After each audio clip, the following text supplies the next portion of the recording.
Hey gang, Scott with the Scott Gartner Group, and we are finally back doing another Connecting Scottsdale North video. We're at a really special place today, Liberty Station here in North Scottsdale.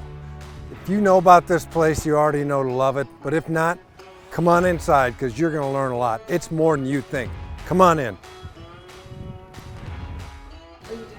Hey Paul. Hey Scott, how are you? I'm good. I'm good. Meet Paul Keeler Hospitality Group.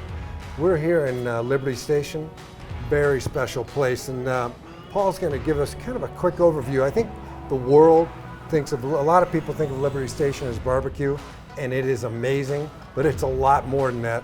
Paul, what's another couple big three here that people really enjoy? Well, people ask me all the time, they say, well, what do you recommend? And I always, my response is, well, what are you in the mood for? Are you in the mood for steak? Are you in the mood for seafood? Are you in the mood for sandwich? Are you in the mood for salad? Because I think we touch all those bases and we do them well.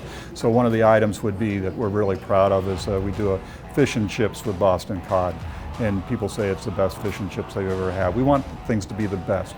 Our burger, we have pulled pork on the tavern burger, but we have two different burgers. So the smaller burger and then the burger that's just loaded up. We do prime rib off the smoker, and that takes prime rib to another level. That's another realm. Of course, we try to integrate a lot of our barbecue into these items. So even like our grilled cheese sandwich with a tomato bisque, grilled cheese sandwich has burnt ends from the brisket integrated into the sandwich. So there's quite a few items to choose from on that menu. That should give you an idea. This is not just barbecue, but I would like to touch on the barbecue because I've never seen such a large commitment to barbecue. Right. Can you give us a quick overview how you do that? I would love to. You guys on Food Network with Smell-O-Vision, you got to be loving this. I can't believe the aromas here. For the rest of you, you're just going to have to come out. But Paul, give us a sense of this submarine. What is going on here? Well, this submarine, I'll tell you, we got really excited when we found a person that custom made these smokers. This is a 500-gallon smoker.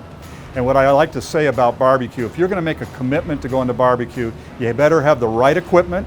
You better put the best quality product that you can on that equipment, and you better have somebody that knows when to put it on, how to keep the fire going, and when to take it off. Okay, so it's a three-legged stool, and if any one of those stools is missing, you let your imagination run wild on what happens with that stool. Anyway, this 500-gallon smoker cooks it, slow cooks. That's a big key with us, is we slow cook 250 degrees, 11 to 12 hours for our brisket. It's a 22 to 24 pound piece of meat, and I'm going to show you a couple of those if you don't mind. These are prime briskets that we put on there. Very proud of those. I mean, these are just about ready to pull off. So when we take these off, we're wrapping them, we're putting them in a heat and hold cabinet, which maintains the moisture. And with that, you're talking about a 16 to 17 hour commitment for the brisket, about the same for the pork shoulder. And then we do ribs for about 6 to 7 hours. We're using pecan and oak. We start the fire with oak.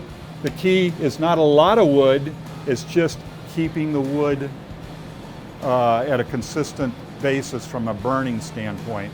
This is the holy grail right here, 250 degrees is what we keep it at. And this whole fuselage, the torpedo or the submarine as you called it, stays at 250 degrees. We have one in Madison, Wisconsin at a bigger restaurant, 1,000 gallons. I mean, if it doesn't move, we can put it on that smoker. So it's drawn through the stack. There's a baffle in here and that keeps it at a uniform heat. So that's really a secret to what we do with barbecue. It's not just a secret, it's a big commitment. How many places are going to go get that created and then get the staff to make sure it's done right? So the right product, cooked properly. With the right piece of equipment. Yeah, with the right piece of equipment. That's ridiculous, crazy. I can't imagine buying that. I don't know that you would probably put this in your backyard, Scott, but a lot of people are barbecuing now, and you're hearing about the Traegers and the green eggs and the pellet smokers, which is great. I mean, you can do that, but it's a commitment of time. I know people that get up in the middle of the night to make sure their brisket is going to be all right for the guests that they're having the next day. That's the same thing that we have to look at when we're preparing this food for our guests, because the last thing that we want to have somebody say is, wow, your brisket was dry, or I didn't get the flavor I was expecting, or whatever. And we bring people out here pretty regularly because we're proud of this piece of equipment. I would be too. So that gives you a sense of the commitment to the food. I really think the biggest sales point of Liberty Station is the feeling when you're here and the things they've done to make you feel comfortable and really create a community space. We're outside now. This is the part that grabs me. As you walk up, you can see wide open outdoor seating and a lot of it.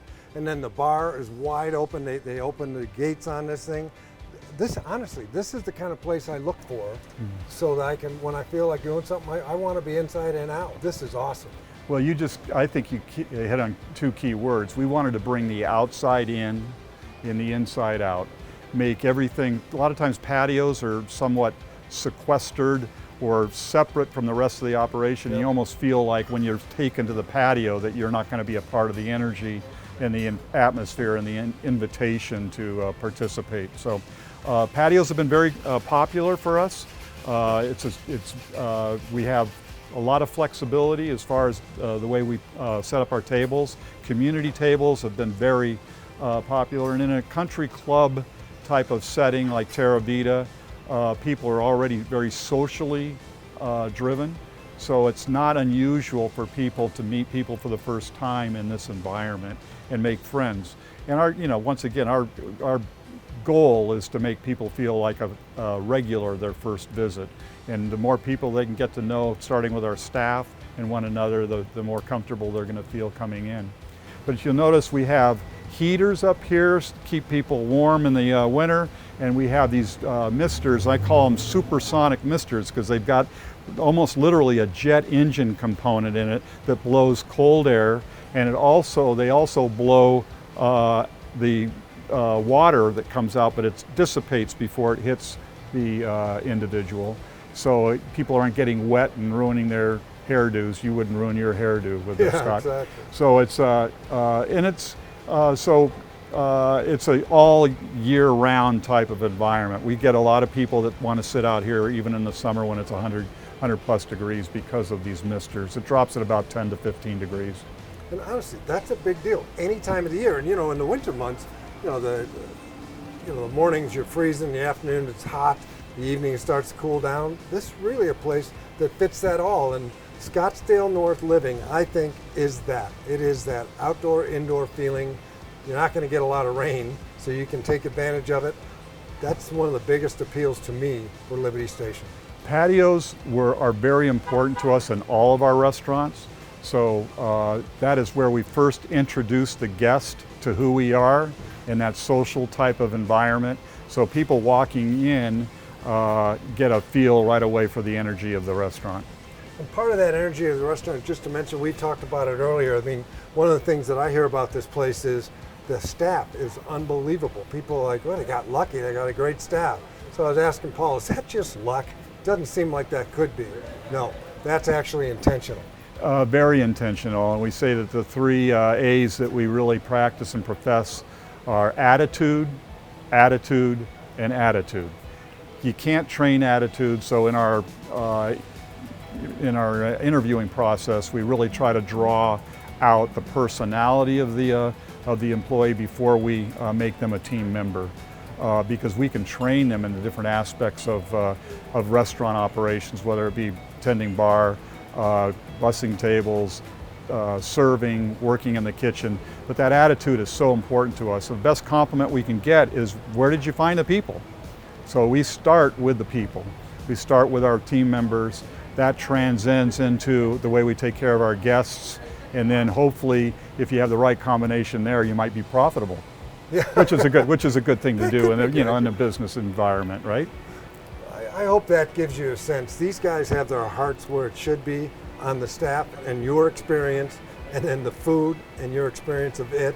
The presentations are amazing. So do yourself a favor. Come try out Liberty Station or any of Keeler Hospitality Group's restaurants. These guys have their hearts where it should be. Thank you for taking the time. Thank you, Scott. Appreciate it. Hey, I hope you enjoyed that. Thank you for watching. Share it when you can. Support Scottsdale North businesses. particularly Liberty Station. I hope you got a good sense of the special place Paul put together here. But support everybody if you can. Share, like this, do what you can. Let's get Scottsdale North growing again. Thanks for listening.